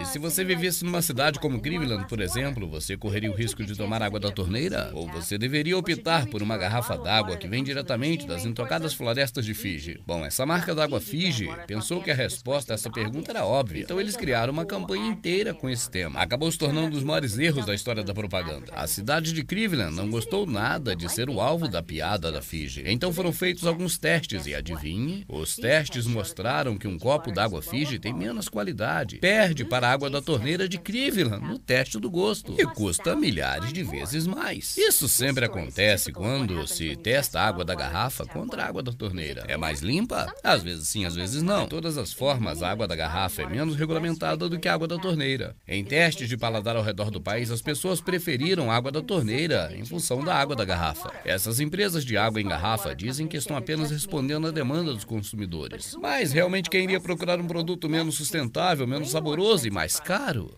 Especialmente um produto que se pode conseguir quase de graça na torneira da cozinha. A água engarrafada custa aproximadamente 2.000 vezes mais do que a água da torneira. Você conseguiria imaginar pagando 2.000 vezes mais por qualquer produto? Ainda assim, no nosso país, as pessoas compram mais de 2 bilhões de litros de água toda semana, o suficiente para dar a volta à Terra mais de 5 vezes. Como chegamos a isto? Bem, tudo começa com o funcionamento da economia de produção. E um dos seus principais pilares é a criação de procura. E se as empresas querem continuar crescendo, elas têm que continuar vendendo mais e mais coisas. Nos anos 70, as empresas de refrigerantes ficaram preocupadas quando viram suas projeções de crescimento começarem a cair. Há limites para a quantidade de refrigerantes que uma pessoa consegue consumir. Além do mais, não demoraria muito para que as pessoas começassem a perceber que os refrigerantes não são tão saudáveis e voltassem a consumir água de torneira. Bem, as empresas encontraram a próxima grande ideia, um produto com design simples, do qual a maioria das pessoas viu como uma moda hippie passageira. Água é de graça, as pessoas diziam na época. O que eles vão querer nos vender depois? Então como se faz para as pessoas comprarem esses produtos supérfluos? Simples, crie a procura. Como se faz isso? Bom, imagine que você é o dono de uma empresa de água engarrafada. E já que as pessoas não estão fazendo fila para trocar seu dinheiro suado pelo seu produto desnecessário, então você faz com que essas pessoas se sintam com medo e inseguras se não tiverem o produto. E é exatamente isso que a indústria da água engarrafada fez. Uma das primeiras táticas de marketing foi amedrontar as pessoas sobre a água da torneira, com comerciais, como por exemplo os da campanha da Fiji, em Cleveland. Um alto executivo da empresa disse: quando terminarmos, a água da torneira será só para banhos e para lavar roupas. Bom, depois é necessário esconder a verdade sobre seu produto por detrás de imagens de pura fantasia. Você notou que as garrafas de água tentam nos seduzir com imagens de rios nas montanhas e natureza intocada? Mas adivinhe, de onde 1/3 de todas as águas engarrafadas nos Estados Unidos vem? Da torneira. Na verdade, então, não são nada mais do que água da torneira filtrada. Mas a mentira sobre a natureza intocada vai ainda mais longe. Em um recente anúncio de página inteira, a Nestlé disse o seguinte: a água em garrafa é o produto mais ambientalmente responsável do mundo. Que? Eles estão acabando com o ambiente em cada etapa do ciclo de vida do produto, exatamente como isso é ambientalmente responsável. O problema começa aqui com a extração e produção, onde petróleo é usado para fazer as garrafas d'água. A cada ano a produção de garrafas de água consome petróleo e energia suficiente para abastecer 1 milhão de carros. Toda esta energia gasta para fazer a garrafa. E também se gasta energia para transportá-la ao redor do planeta. E aí nós tomamos em mais ou menos 2 minutos. Isso nos leva ao maior problema na outra ponta da cadeia produtiva: o descarte. O que ocorre a essas garrafas quando terminamos de beber? 80% delas terminam em lixões, onde vão permanecer por milhares de anos, ou em incineradores, onde são queimados, liberando poluição tóxica. O resto é coletado para reciclagem. O que eu colocava no lixo reciclável, eu descobri que estava sendo despachado de navio para a Índia. Então eu fui até lá. Eu nunca vou esquecer, ao passar por uma colina nas redondezas de Madras, onde eu me vi frente a frente com uma montanha de garrafas de água da Califórnia. Reciclagem de verdade iria transformar essas garrafas novamente em garrafas, mas isso não é o que ocorre ali. Ao invés disso, essas garrafas estavam condenadas a ser transformadas em produtos de menor qualidade, que seriam apenas descartadas depois. E as partes que não podiam passar por esse processo eram enviadas de navio para a Índia, apenas para serem jogadas no quintal de outra pessoa. Se as empresas de água engarrafada querem usar montanhas dos seus rótulos, seria mais correto mostrar uma dessas montanhas de lixo plástico. Amedrontam-nos, seduzem-nos e enganam. Essas estratégias são todas partes fundamentais da criação de procura. Uma vez que eles criaram toda essa procura, originando um novo multibilionário mercado, eles o defendem acabando com a competição. Mas nesse caso, a competição é o nosso direito humano básico de ter água limpa e segura para beber. O vice-presidente da Pepsi disse publicamente que o maior inimigo é a água da torneira. Eles querem que nós pensemos que ela é suja e que a água engarrafada é a melhor alternativa. Em muitos lugares, a água pública é poluída justamente pelas indústrias poluidoras, como aquelas de garrafa de plástico. E esse pessoal das águas em garrafa ficam felizes em poder nos oferecer a sua cara solução, que nos mantém presos ao seu produto. É hora de retomar a água da torneira. Isso começa com o comprometimento pessoal de cada um em não comprar água engarrafada, a não ser que a água da sua região não seja realmente potável. Cidades por todo o planeta gastam milhões para lidar com todas as garrafas de plástico que jogamos no lixo. E se esse dinheiro fosse gasto para melhorar o sistema de água, ou melhor, para prevenir a poluição, para começo de conversa, há muitas outras coisas que podemos fazer para resolver esse problema. Esta é uma grande oportunidade para milhões de pessoas acordarem, protegerem seus bolsos, a saúde, o planeta. Carregar uma garrafa d'água está se tornando tão bonito quanto fumar durante a gravidez. Eu penso que esclarecimento é poder, conhecimento é poder. E ficar fora da realidade, a pessoa ser mantida, alienada da verdade do que ocorre, eu penso que é algo muito nocivo para a raça humana. Então eu decidi já há alguns anos mostrar a verdade oculta por trás dessas coisas. E quando nós vemos, por exemplo, uma reflexão como esta da água, que é engarrafada e vendida por um preço absurdo, nós ficamos pasmos. E nós pensamos o que poderíamos fazer para reverter este quadro. Será que poderíamos apresentar propostas alternativas com o intuito de resolver o problema? E será que resolveria? Amado, eu sou muito sincero com você. Eu tenho usado de sinceridade sobre a minha visão, sobre o meu pensamento, sobre de como eu vejo essas coisas. E eu procuro sempre manter esta linha, a linha da sinceridade. Eu sou sincero a você quando eu digo que eu estou certo, estou convencido de que nada vai mudar isso. E não adianta uma lei para mudar, não adianta propostas de leis porque elas não serão aprovadas. E isso não vai ter jeito de modificar. A hora de modificar isso foi outrora, mas nós não estávamos de olhos abertos, a população não estava, para poder implementar a modificação desta questão, por exemplo, da água engarrafada, porque já foi decidido no passado. É claro que hoje, nós, seres humanos, cidadãos, Poderíamos modificar coisas que estão sendo preparadas hoje para nos atingir no futuro. Mas nós não temos conhecimento nem força para mudar. Então, por isso e por aquilo, por um motivo ou por outro, é que eu, Rubens, creio que não há mais jeito. Não tem como mudar este trem descarrilado, botar novamente nos trilhos. Não há mais jeito para essa, só para a próxima. É desta forma verdadeiramente que eu penso. Agora, eu gostaria de expor também, se você me permite, um anseio que eu tenho.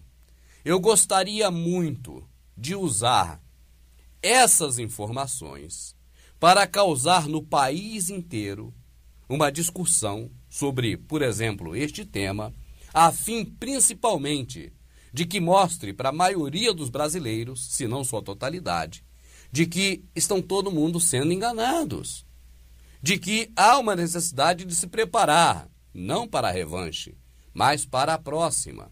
E eu penso que, por exemplo, meu amado, se eu pudesse discutir estes assuntos como da garrafa d'água no plenário de um Senado Federal ou de uma Câmara Federal, eu certamente apresentaria leis que iriam trazer discussões as mais amplas, igual o doutor Enéas fazia.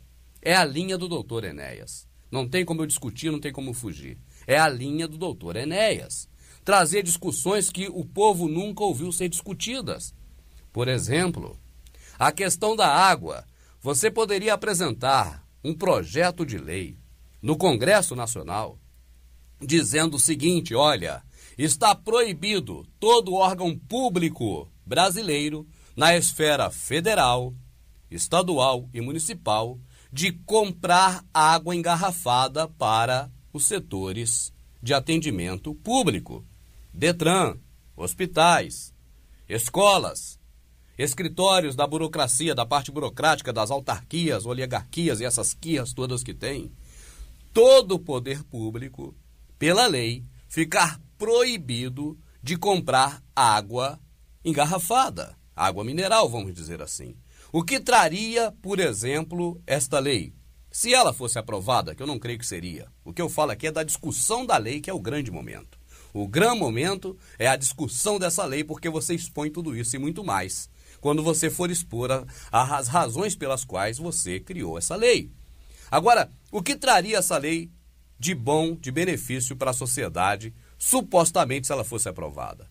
Olha, faria com que o abastecimento de água pública sofresse uma transformação, faria com que os investimentos nesse setor fossem muito maiores, a qualidade da água melhorasse mais, porque afinal de contas agora os hospitais teriam que lidar com essa própria água, a água que todos os seres humanos estão tendo à disposição na sua torneira.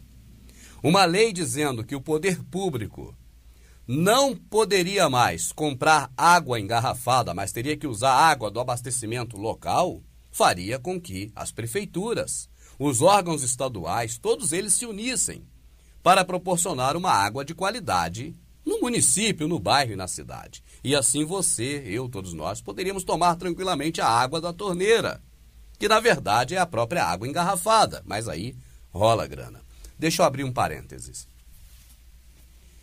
O dinheiro público, quando ele está no cofre do governo, seja municipal, estadual ou federal, muitas vezes o político que está exercendo a função talvez de prefeito, ele vai querer justificar notas de dinheiro.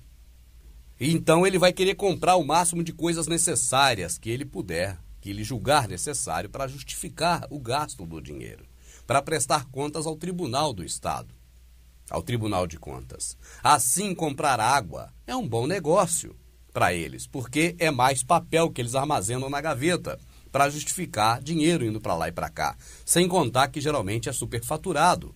Se o preço do litro d'água custa, vamos dizer, R$1, pagam-se 9, 10 reais. Então é tudo um esquema de grana. Quando você chega no Congresso Nacional e mostra tudo isso, você causa um rebuliço no planeta. Então você usa o pretexto ou a justificativa de defender a lei que você está apresentando para você, na verdade, expor todas essas coisas. Jogar no ventilador para o Brasil todo ouvir e ver. É isso que eu tenho anseio para chegar e fazer, cara. Eu fico assim doido para chegar e fazer isso.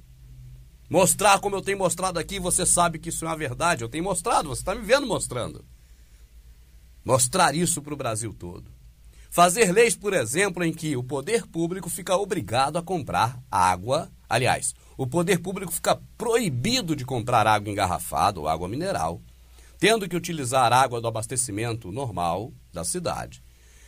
E também lei que diz o seguinte sobre a água. Olha, todo restaurante, todo bar, toda lanchonete fica obrigado a ceder água da torneira para as pessoas. Tem que ter água da torneira para as pessoas beberem. Ah, vai ficar proibido de vender água mineral? Não. Bar e lanchonete, onde serve comida, fica autorizado a vender água mineral, mas como opção. Se a pessoa falar assim, eu quero almoçar nesse restaurante, eu quero um copo d'água da torneira, o restaurante fica obrigado a ceder água da torneira para as pessoas, porque aí a água será de qualidade. É um projeto de lei que eu, por exemplo, posso apresentar ele da noite por dia. E ir para a tribuna para discutir esse projeto. Dizer, olha, meus parceiros, amigos e edis, estamos aqui apresentando hoje o projeto tal. Está lá, foi protocolado hoje pela minha assessoria.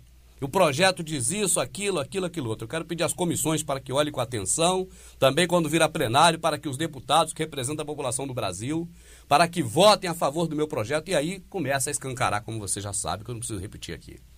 Tá certo? Então, eu fico doido com isso. Eu não estou aqui fazendo campanha, não é nem hora de fazer campanha, nem sou candidato. A verdade é que eu não sou candidato. Não passo. As convenções dos partidos ocorrem em junho do ano da eleição. Então, é hora nem de se falar nisso. Só estou dizendo para você porque a gente fica com essa coisa assim dentro, assim, de ver tanta coisa como você vê aí, que poderia ser discutida no Congresso e ninguém discute, cara. Eles não param para poder trazer à tona essas informações, mas muitos deles sabem. Então, com a questão da água, não é só isso. Existem muitas outras coisas que se pode ser feito para poder trazer à tona essa discussão. É isso que eu desabafei aqui com você e peço até desculpas por isso. Muito obrigado. Continue sempre assistindo os vídeos do Verdade Oculta. Talvez você já tenha ouvido falar sobre o Codex Alimentários. E se não ouviu e quiser saber mais sobre isso, eu recomendo que você busque na própria internet, escrevendo no Google sobre Codex Alimentários. A denúncia da existência do Codex Alimentários, ela foi feita em 1994 pela doutora Rima Leibel, quando a doutora Rima Leibel trouxe a público a existência do Codex Alimentários. As pessoas receberam a informação como algo totalmente absurdo, algo inconcebível, algo dificílimo de se acreditar. Com o acesso à internet, ainda na década de 90, as pessoas puderam então adentrar nos órgãos oficiais do governo e vasculhar, procurando pela palavra Codex Alimentários. E a cada momento em que as pessoas tomavam conhecimento da real existência desse Codex Alimentários, as pessoas ficavam assombradas, dada a amplitude do que trata este conjunto de leis. Pois bem, nós estamos em 2013 e o Codex Alimentários entrou em vigor em 2009. Codex Alimentários, um código de leis que foi preparado na década de 60, o Brasil se tornou signatário na década de 70 e, finalmente, em 2009, entrou em vigor oficialmente. Nós já estamos, então, na verdade, hoje, participando, nós, brasileiros, nós, o país Brasil, juntamente com as nações do nosso planeta, todas elas, praticamente, deste Codex Alimentários. E as leis vão surgindo. E na medida em que as leis vão surgindo, as pessoas vão tendo que se adequar a essas leis. E, na verdade, as pessoas são sempre pegas de surpresa pelas leis. Eu já disse diversas vezes em palestras, eu não sei se eu gravei isso algum dia, mas se não gravei, agora está aqui, neste trabalho atual. Eu já fui vereador. Eu já fiz leis, embora nenhuma lei minha tenha sido aprovada, mas eu preparei algumas leis. E eu sei como as leis funcionam. Existe um tempo que demanda entre o momento que o legislador coloca a lei no protocolo da Casa Legislativa até o momento que essa lei vai a plenário para ser votada, até que o momento que esta lei vai à mesa do Poder Executivo para ser sancionada. Isso demanda tempo. Às vezes demoram 3 meses, às vezes demoram 3 ou 4 anos ou até mais. O mínimo normalmente são 3 meses, a não ser que seja uma medida de urgência urgentíssima. Sendo nos trâmites normais, pelo menos 3 meses. É um tempo que a lei demora para ser confeccionada, tramitar nos anais da Casa Legislativa e aí chegar a ser votada para ser aprovada ou rejeitada.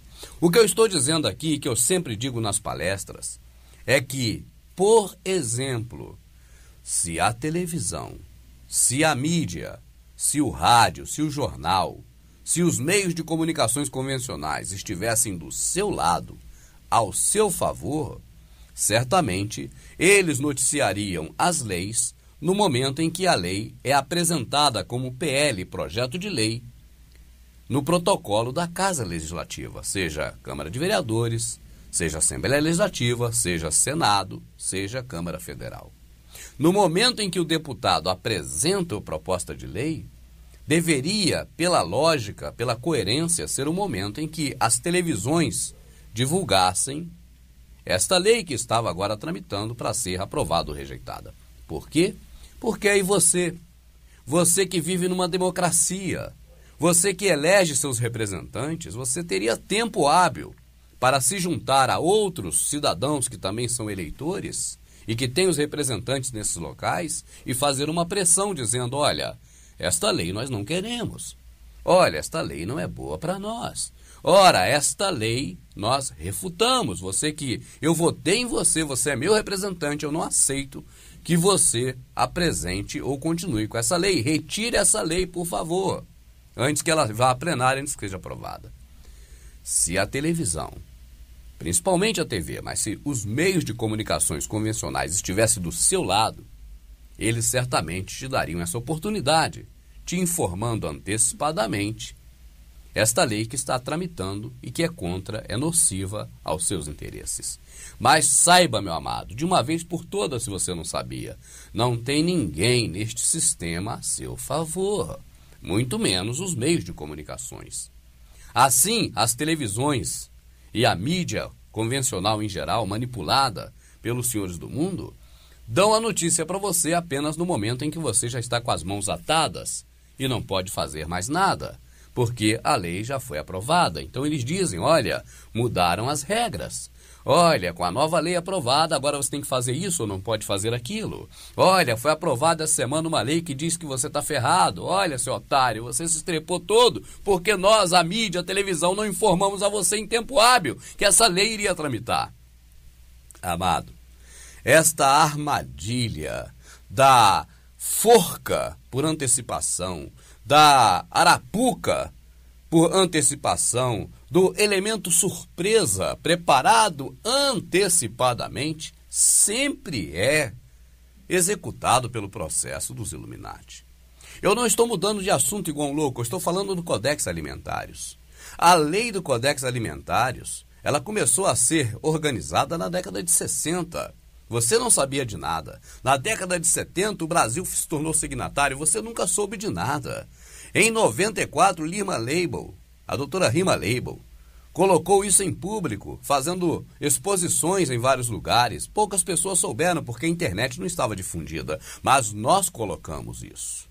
Há 5 anos atrás, mais ou menos, nós colocamos isso em público através do Prepare-se. E muitas pessoas tomaram conhecimento. E quem não tomou conhecimento, que tome a partir de agora, porque a coisa está se tornando cada vez mais estreita. E a próxima vítima, certamente agora, é o H2O. A água que você usa para tomar banho, para lavar louça, cozinhar alimentos e para beber.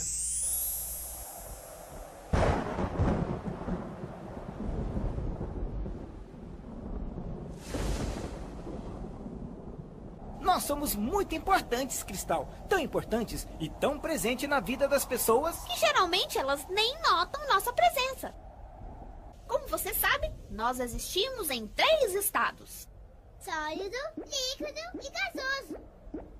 Vamos para a Terra de que forma? Em forma de chuva. A chuva é o resultado da evaporação dos rios e mares. Essa evaporação forma as nuvens, que, quando carregadas, liberam as águas em forma de chuva. Então caímos sobre a terra e penetramos no solo. Assim formamos os lençóis subterrâneos. Uma parte de nós corre pela superfície também?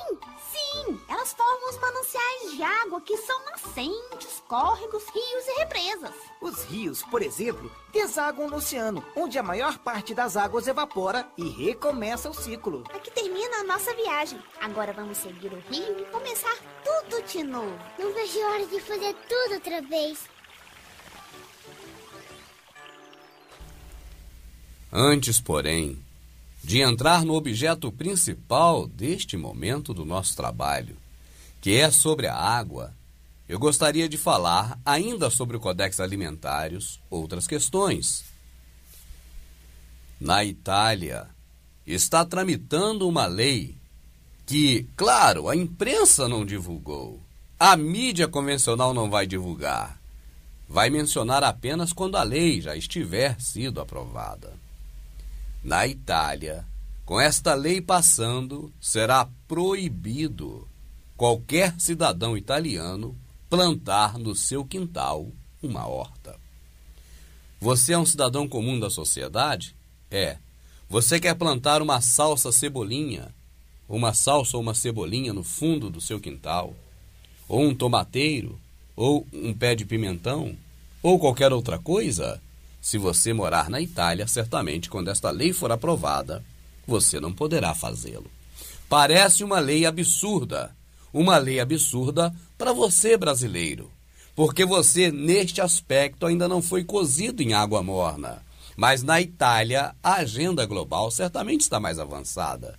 E lá não parece tão absurdo uma lei que proíba as pessoas a plantar uma horta dentro de casa ou dentro do seu quintal.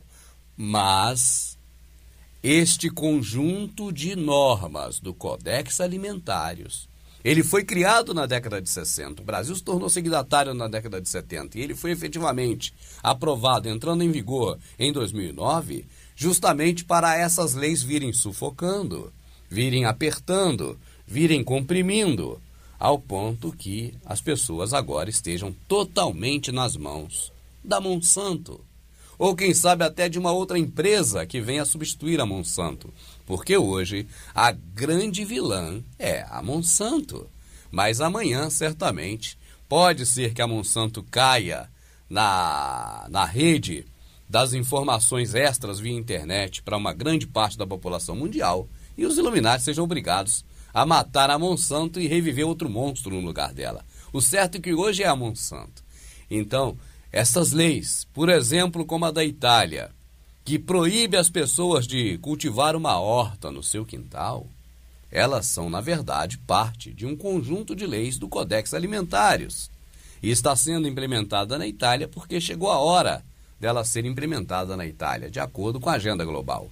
No Brasil, como a agenda global está um tanto quanto, vamos dizer, atrasada, ainda essa lei não está presente aqui. Quando ela estiver tramitando, certamente a televisão e o rádio não vai divulgar, apenas quando ela for aprovada. E quando ela for aprovada, naquele momento, então, certamente as pessoas não a receberão com grande espanto, porque já estão cozidas a ponto, na água morna, de achar que a lei realmente deve ser criada, porque ela seria, no caso, uma lei justa. O que acontece com a questão da água hoje é que, você vai ver agora, o presidente da Nestlé, uma empresa que você conhece, do Leite Ninho, e de tantos outros produtos como o chocolate na época da Páscoa, certo?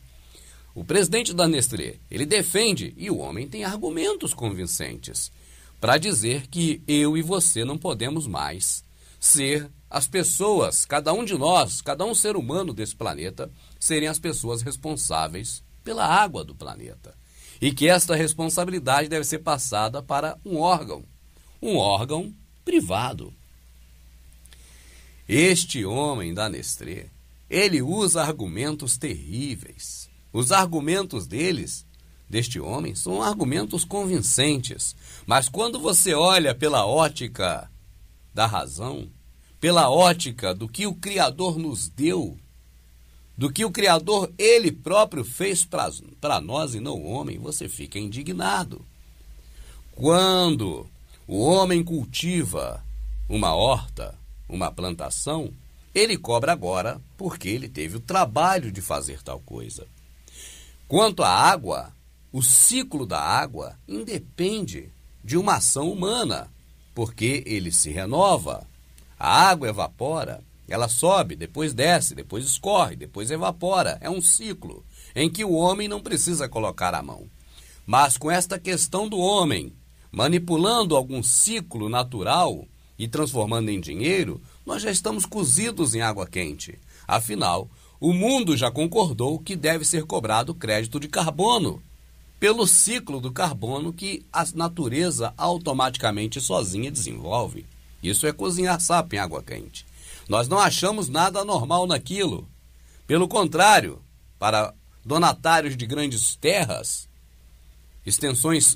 grandes extensões de terra, foi um grande negócio. Porque agora pode-se plantar o quanto árvore for e elas darão dinheiro ao tempo que estão plantadas. Não é aquela coisa de plantar, agora arrancar e vender madeira. Não, não é só isso. Isso é no final. Durante todo o tempo que a árvore está plantada, ela está rendendo dinheiro. Então as pessoas foram seduzidas a gostar, a achar que é bom o homem manipular financeiramente o ciclo normal da natureza.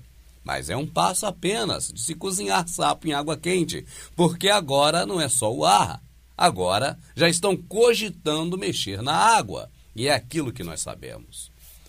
O nosso papel do Rubens que aqui está, é publicar essas coisas para você. É fazer você saber dessas coisas. Quem queira saber. Quem não quer saber pode ver o Big Brother, outros programas da internet ou qualquer outra coisa. Mas para você que quer saber, eu decidi fazer isso. Falar para vocês essas coisas antes que elas aconteçam. E você já tem visto que muitas coisas que eu tenho colocado têm acontecido.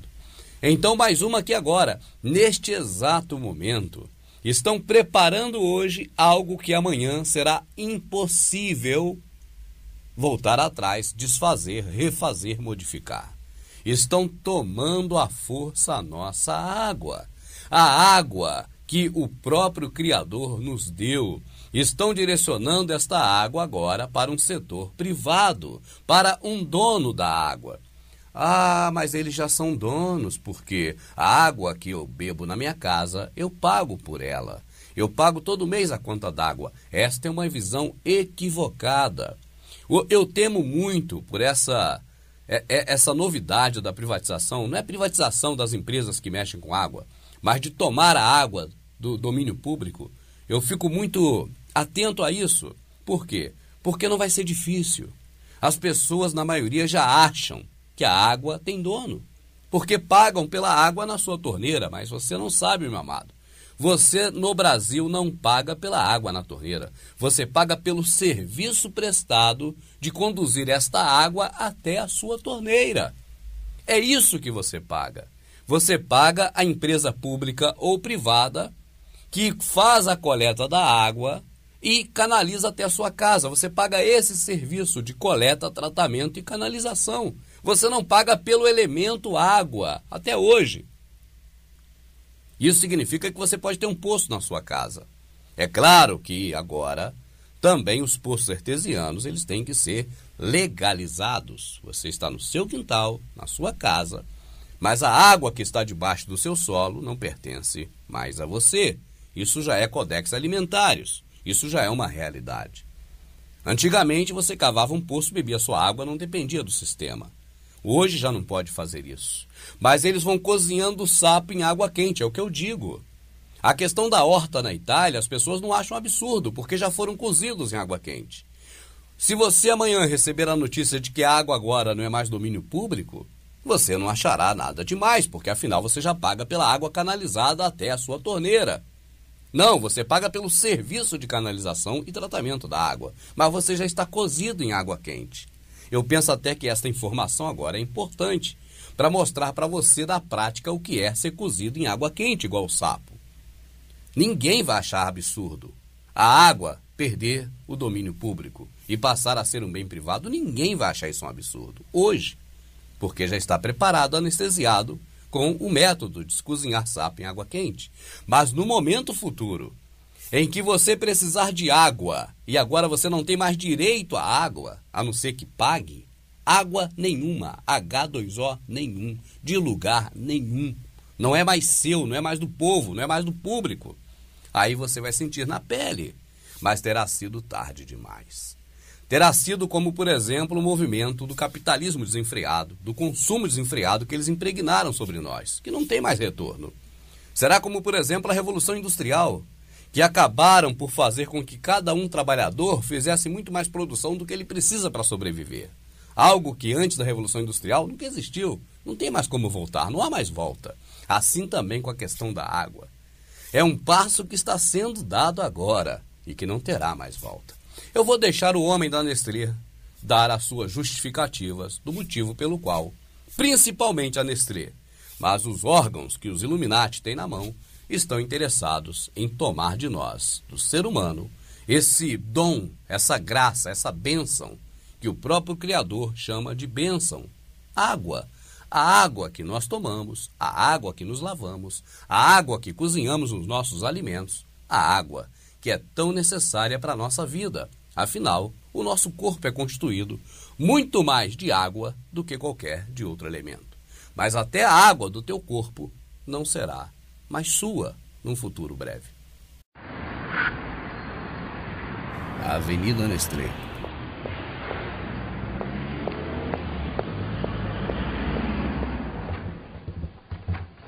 Peter Brabeck, representante da Nestlé. Me chamo Peter Brabeck. Eu nasci em Vila Corinthians. Durante 7 anos da minha vida tenho sido o cabeça do grupo Nestlé. Companhia essa que é a maior em alimentação no planeta. O patrimônio da empresa gira em torno de 90 bilhões de francos suíços. Algo em torno de 65 bilhões de dólares. Nós temos 275 mil empregados trabalhando diretamente para nós, o que faz de nós uma empresa muito grande. Somos atualmente a 27ª maior empresa do planeta. Há um senso comum nos dias atuais que diz que tudo que vem da natureza é bom. Mas este conceito rudimentar mudou porque recentemente descobriu-se que a natureza pode ser nociva. E assim podemos hoje manter um equilíbrio, um balanço com a natureza. O que eu vou falar agora é justamente sobre isso, que nem tudo que vem da natureza é bom. Um bom exemplo é a questão orgânica. Dizem-se que orgânico é o melhor, mas orgânico não é o melhor. Após 15 anos comendo comida geneticamente modificada, produzida nos Estados Unidos, não houve registro sequer de nenhum caso de morte ocorrido por comer produtos geneticamente modificados. E sem mencionar que isso também nunca ocorreu na Europa. Está provado que nada de ruim pode acontecer a nós.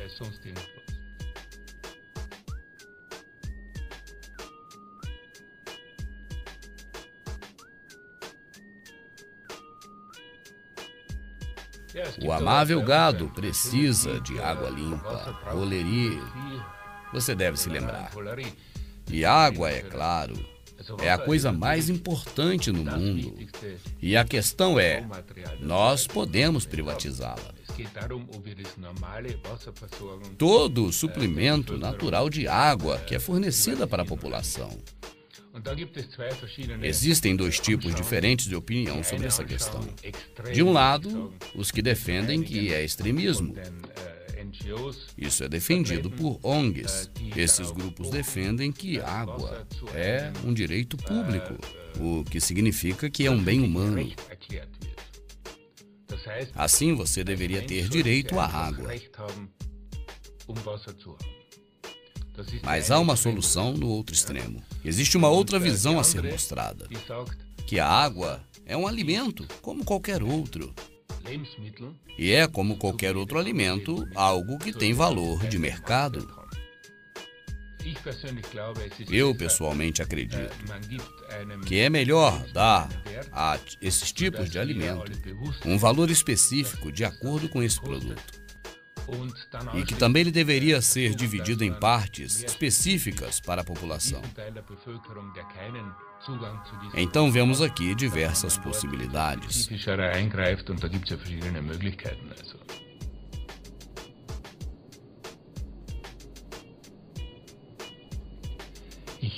A minha opinião insiste em que a maior responsabilidade social que qualquer fonte alimentar deve ser preservada para garantir a sua existência ainda no futuro. Isso certamente irá contribuir para a continuidade da existência de todos nós e possibilitar uma participação ativa na solução desses problemas que hoje afetam o mundo. Aqui está a minha posição, e ela é apta para criar empregos. 275 mil empregos aqui.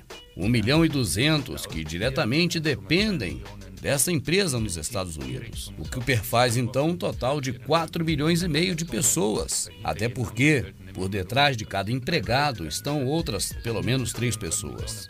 Nós temos então ligados a nós 4.500.000 pessoas dependentes. E estes dependem diretamente de nós. Então, se você quer gerar empregos, você terá então sucesso com essa ideia. Não como foi no passado, quando existia muito trabalho sendo distribuído.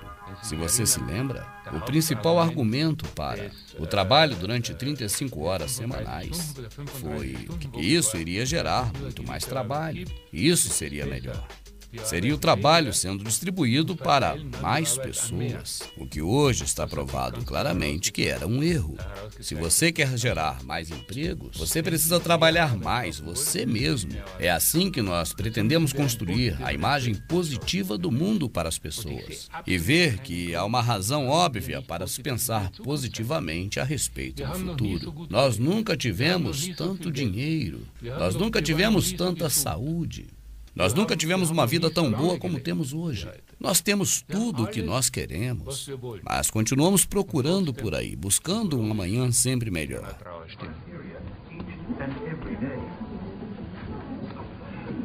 Os japoneses. Aí você pode ver o quão moderno essas fábricas são. Totalmente robotizadas. Não há quase pessoas trabalhando. Nós damos suporte ao mundo. Você observou atentamente o conjunto de justificativas que a Nestlé nos dá a respeito da necessidade de se tomar a água do domínio público. Tomar a água não é beber a água do domínio público, é tomar, tirar do domínio público a água. E eu confesso a você que ao assistir esse vídeo, no momento que eu estava fazendo esta tradução, eu mesmo vi a necessidade disso. Afinal de contas, a quantidade de água no planeta diminui a cada dia, água potável, porque as florestas vão sendo destruídas. E na medida em que não há floresta, não pode haver água. A água é parte inerente das florestas, principalmente as florestas tropicais. Assim você observa um morro, onde não tem vegetação, também não há água. Um morro, uma montanha com muitas vegetações, é uma montanha onde abunda também água. E a quantidade de água no planeta ela tem diminuído. O ciclo de renovação da água ela não tem sido o mesmo de 100, 200, 300 anos atrás. Você observa isso na sua própria geração. Você vê morros que antigamente eram todos eles fechados de mata e hoje indústrias, prédios, casas estão ali. É uma situação difícil de resolver. É uma situação realmente que, olhando por todos os aspectos, percebemos que não há solução. Principalmente também, podemos dizer isso porque a população não acorda. A população não enxerga, por mais que você fale. Mas eles não querem enxergar, não querem ouvir. Então não tomam uma decisão para poder mudar isso. Eu não estou falando desta forma porque eu penso que tem jeito. Eu creio que não tem jeito isso. Eu apenas falo para você tudo isso mostro para você esses problemas para que você conheça, quem não conhece ainda, apenas na minha visão com um intuito, para que você se prepare para a próxima, porque essa não tem mais jeito. A Nestlé ou outra empresa dos Illuminati vão conseguir colocar as mãos na água. É inevitável. Não vai ter solução. O povo não vai perceber. Quando perceber, já está com a água entregue para os Illuminati. Não vai ter jeito nada disso. E o pior que eu vejo, e aí eu tenho que falar isso, senão eu me engasgo, é que os mais enganados, os mais alienados, os mais fora do contexto da realidade são os protestantes. Eu falo disso porque eu fui protestante 16 anos. Eu sei do que eu estou falando.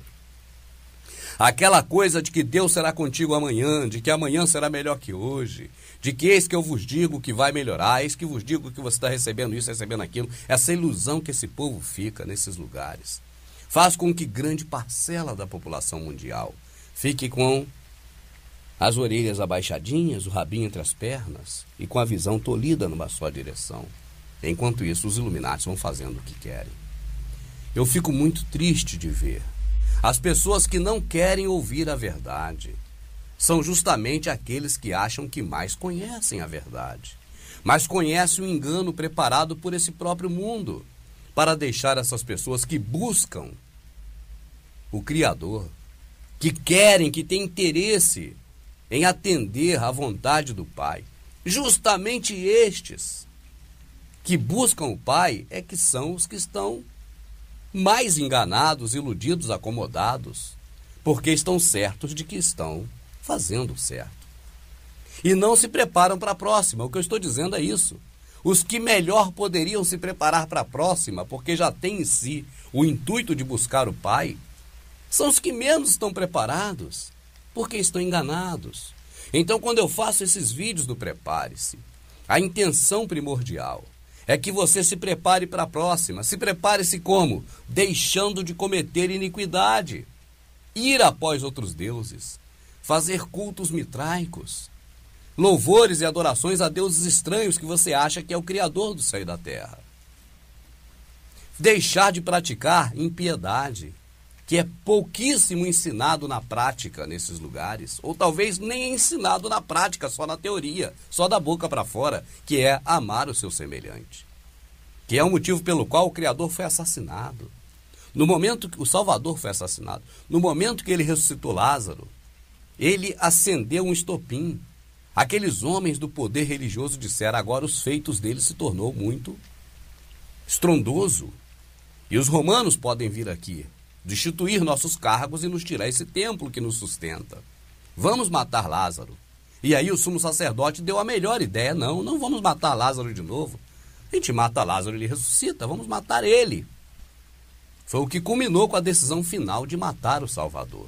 Foi o bem que ele fez ao próximo, restituindo a vida ao seu amigo Lázaro. Então o que o Salvador veio nos ensinar foi amor ao próximo. O que ele veio nos ensinar foi ter compaixão das pessoas. E foi justamente o motivo pelo qual mataram ele, o próprio processo religioso, que de lá para cá não apareceu ninguém maior do que ele para exterminar o processo religioso. O processo religioso exterminou ele. E já que não apareceu ninguém maior que ele para exterminar o processo religioso nunca foi exterminado. É o que está aí até hoje. E as pessoas que buscam o nosso Criador, que têm no seu coração o desejo de servir verdadeiramente ao Pai, caem nesses laços e estão achando que estão no caminho certo.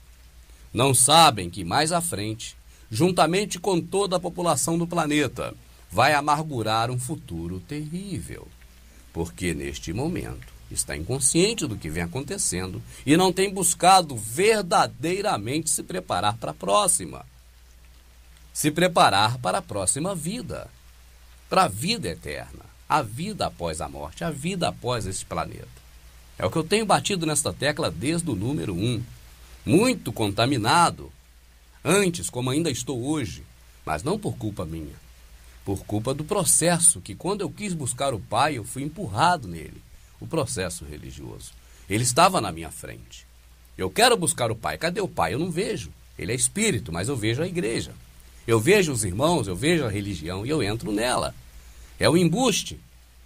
É alguém colocado na linha, na reta, na direção, para ser alcançado no lugar da verdade. É nessa que eu caí. Eu fiquei contaminado nessa. Por isso eu falo com contaminação e muita contaminação nos vídeos anteriores e principalmente nos primeiros. Mas o princípio da ideia sempre foi o mesmo. Você deve ter reparado isso quando assistiu os primeiros vídeos. Prepare-se para a próxima. Porque essa já era. É a Nestlé contra nós. É o sistema Illuminati de alimentação, de comunicação, de religião, de política, de educação, de esporte, de todo tipo de coisas que atingem a humanidade. Tudo contra eu, tudo contra você.